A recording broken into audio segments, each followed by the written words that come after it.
Hello, I am Umbrenero and welcome back to Umbrenero's Life. Today's video is part 3 of my Pokemon Binder project, numbers 172 to 257. This is part 3 of this 12-part series, and I am continuing on with what I have done so far. In some of these parts, I have been going over some of the decisions that I have been making when it comes to this project. For this month's topic, I want to go over why I am putting my cards in the National Pokedex order versus the way I was storing my cards previously. Before, I had only one of each of the cards I had in a smaller binder that could only hold so many cards, and they were in the same order as these. But when it came to deciding which card art to use for specific series on my gaming channel, I wanted my options. So, if I caught a Vulpix, for example, in the binder, I only had one card. But when you look back to part 1, you can tell I have a lot of Vulpix cards. So, if I wanted to use art of a different card, I had to go find the box that had my Pokemon that started with the letter V. And it was not a guarantee that I would find the correct box, as they were labeled with just sticky notes and they constantly fell off. But when it happened, it made the entire process of deciding what art to use a lot more difficult and time-consuming. With this method that I moved to, it should make going through the various artworks very easy. Because I wanted to have all of my options in a easy to look at format, and in reality, to be right there and in front of me.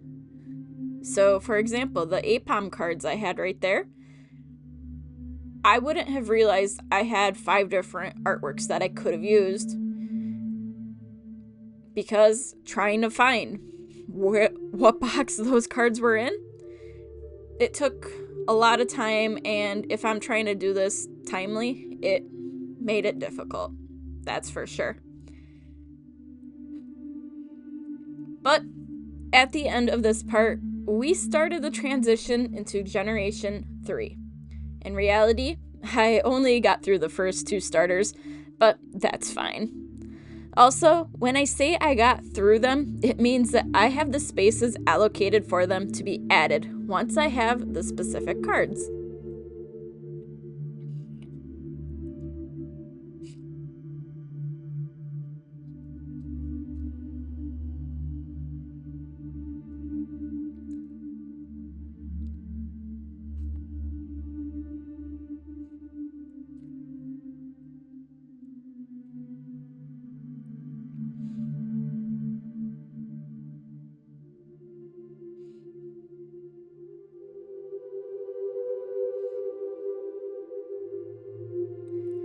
The information for part 3 is not so different than that of the previous parts.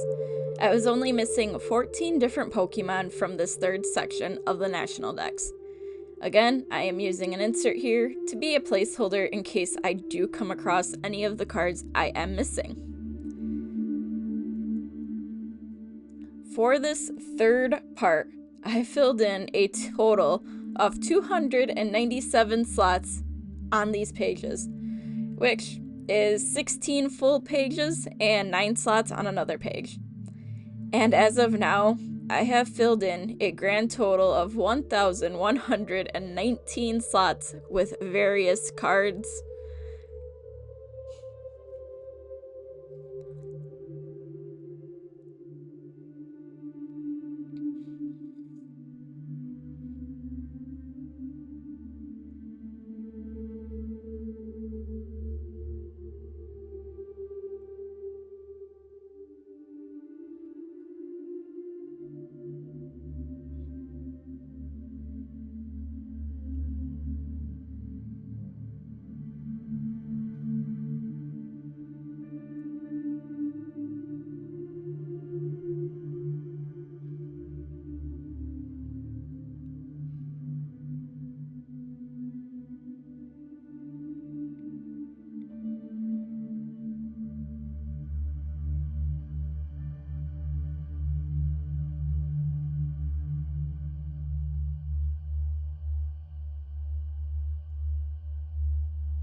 As of the posting of this part, I can say I am technically done with this project, which means the following videos in this series were recorded by February and completely edited and good to go by March, which is a major accomplishment for me considering how last year went, aka videos not really getting posted until July. But things happen for reasons, and actually being this much ahead is a great feeling.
So, thank you for watching, and until next time, I am Umbrenero.